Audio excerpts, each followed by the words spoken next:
Well, hello. Nama saya Toto Badar Palokoto. Di Indonesia, kemungkinan akan terjadi pergeseran konsumsi masyarakat yang akan mengubah wajah industri dan investasi di Indonesia, yaitu penggunaan kendaraan listrik atau electric vehicle atau EV. Pergeseran ini menciptakan peluang, dan sebagai manusia yang jeli, kita bisa mengambil keuntungan dari pergeseran ini.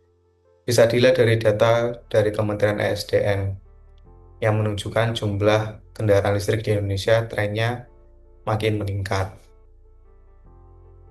Bisa dilihat di gambar ini, tahun 2020 itu cuma 125 penjualannya. Tahun 2021 naik ke 800. Tahun 2022 ke 11 ribuan. Tahun 2023 dua kali lipatnya lebih yaitu 28 ribuan. Lalu sampai Agustus tahun 2024 itu hampir 70 ribu. Ya meskipun peningkatannya terlihat sangat tinggi ya, tapi kalau dibandingkan dengan mobil bensin, pangsa pasar mobil listrik itu masih rendah.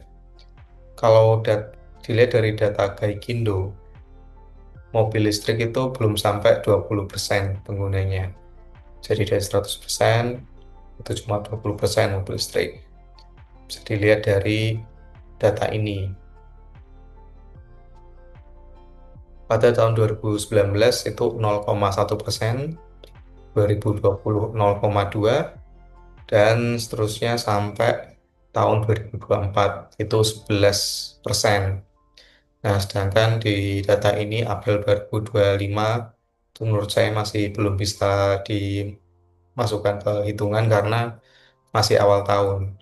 Biasanya orang tuh beli mobil itu, beli barang-barang konsumtif itu akhir tahun biasanya.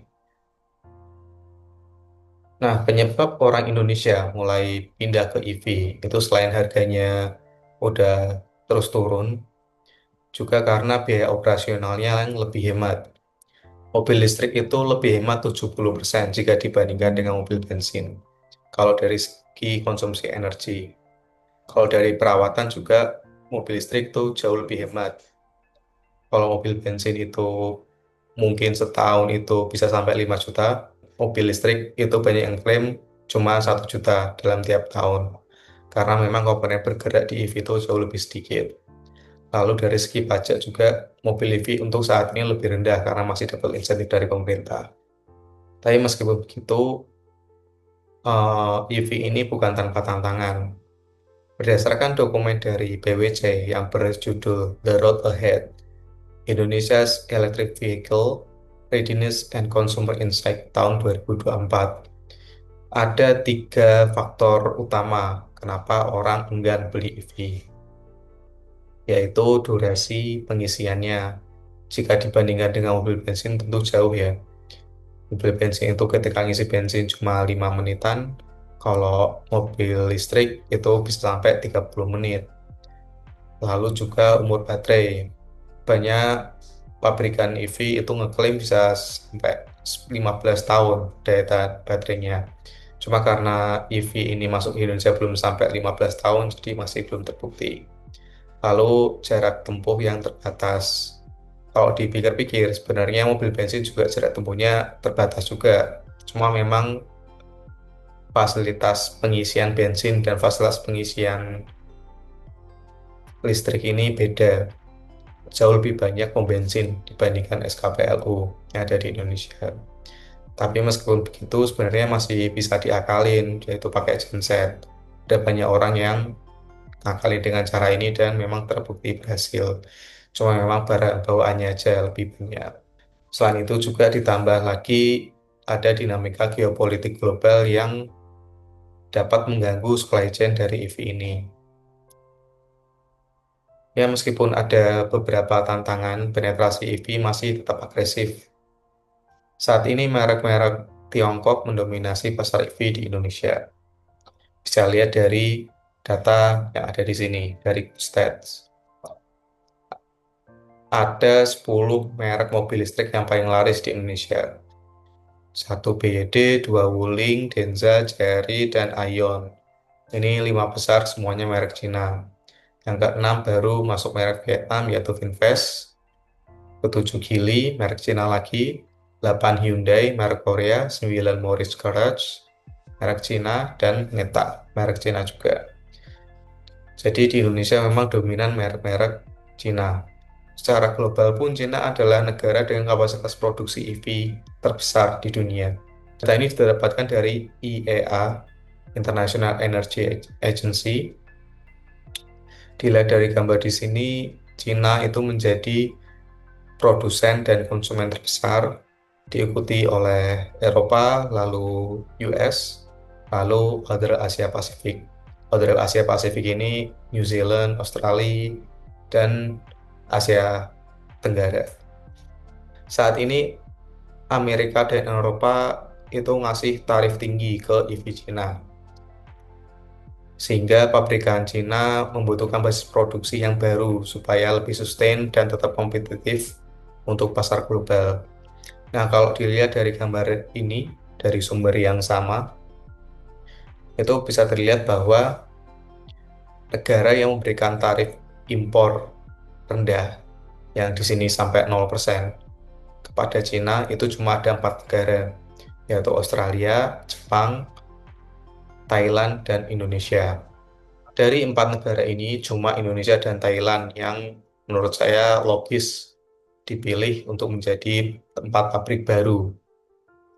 Kenapa? Karena mereka memiliki biaya tenaga kerja yang lebih rendah dibandingkan Australia dan Jepang. Nah, untuk saat ini pabrik BYD sudah beroperasi di Thailand. Mereka fokus ke pasar domestik dan ekspor ke Eropa. Yang menurut saya Indonesia bisa menjadi tujuan pendirian pabrik selanjutnya.